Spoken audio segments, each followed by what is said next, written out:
Les différences entre la location nue et la location meublée. Hello à tous, bon je pense que vous êtes déjà posé cette question, quelles sont vraiment les différences entre la location nue et la location meublée? Donc on va en parler dans cette vidéo. Pour info, je vais pas aller sur le plan fiscalité, on le verra dans une autre vidéo, mais vraiment sur le point pratique en ce qui concerne les deux méthodes d'exploitation. Bon, déjà, comme vous pouvez vous en douter, sur de la location nue, bien évidemment, il n'y a aucun meuble à fournir. Ça, c'est quand même une économie au niveau du budget. Parce que c'est vrai que ça peut quand même vite monter sur de la location meublée. À partir du moment où vous achetez canapé, lit, que vous devez vraiment fournir tout ce qu'il faut, absolument tout, dans la cuisine, des armoires, etc. Donc ça prend du temps, il va falloir aussi faire un petit peu de déco, etc.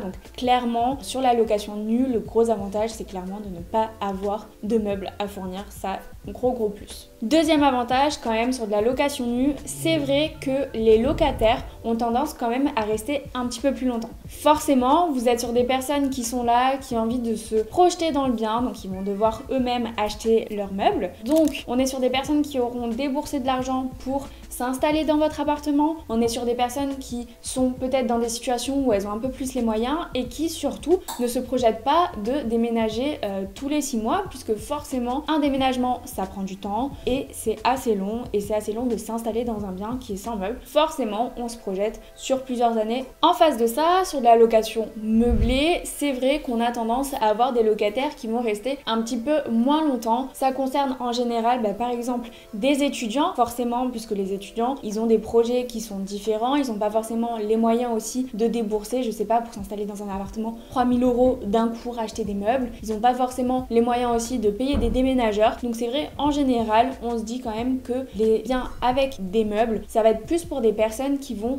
avoir tendance à peut-être déménager tous les ans, voire même rester moins longtemps que 1 an dans le bien. À savoir que sur de la location meublée, ce qu'il faut vraiment retenir, c'est que vous avez une liste de meubles qui est hyper précise. Vous ne pouvez pas louer un bien en disant que c'est du meublé s'il y a seulement une table et 4 chaises. Ça, c'est vraiment interdit. Donc, je vous conseille de prendre vraiment connaissance de la liste complète des meubles. En fait, ce qu'il faut retenir, c'est de se dire, vous devez avoir une cuisine qui doit être fonctionnelle avec un frigidaire, soit un micro-ondes, soit un four. Donc, il faut vraiment que la personne qui vit dans le meublé puisse cuisiner, bien évidemment. Ensuite, il faut qu'elle ait, par exemple, un canapé, qui ait une table et des chaises, qui ait également de quoi occulter dans la chambre, donc des rideaux. Il faut aussi qu'il y ait un lit, un matelas, etc., etc. Donc, clairement, le meublé, ça coûte assez cher pour le propriétaire. D'ailleurs, si tu souhaites en savoir un petit peu plus sur la liste complète des meubles à avoir dans ton appartement, n'hésite pas, on a mis le lien dans la description juste en bas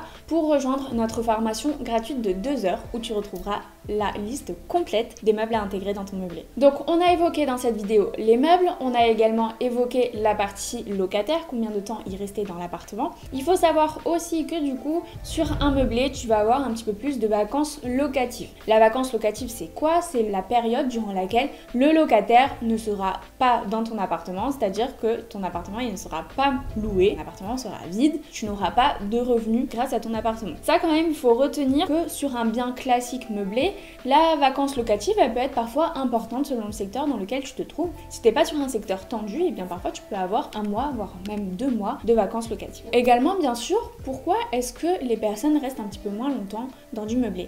Pour rappel, le bail qui concerne l'appartement meublé est de 1 an, contre 3 ans pour un appartement qui est loué en nu. Donc ça c'est quand même une notion importante à connaître. Autre spécificité du meublé, c'est le dépôt de garantie. Le dépôt de garantie c'est quoi? C'est un montant que tu vas demander finalement à ton locataire quand il va rentrer dans ton appartement et qui va pouvoir couvrir tous les dégâts que celui-ci va pouvoir causer dans ton bien. Donc c'est un montant qui peut aller jusqu'à 2 mois pour un appartement en meublé, 2 mois de loyer. Donc par exemple si tu loues ton appartement 450 €, tu vas pouvoir lui demander jusqu'à 900 €. Bien évidemment, tu n'encaisses pas ce montant-là si le locataire n'a pas fait de dégâts. Il faut vraiment que ce soit prouvé avec par exemple des photos, que tout soit écrit à l'état des lieux et que tu puisses prouver par facture pourquoi tu lui demandes une telle somme. Sur la partie location nue, là on est sur maximum 1 mois de loyer. Autre avantage pour la partie meublée. meublé, là c'est quand même un truc vraiment pas mal que pas mal de propriétaires mettent en place, notamment dans des villes qui sont vraiment touristiques, c'est de mettre en place un bail mobilité. C'est un bail que pas mal de propriétaires mettent en place dans des zones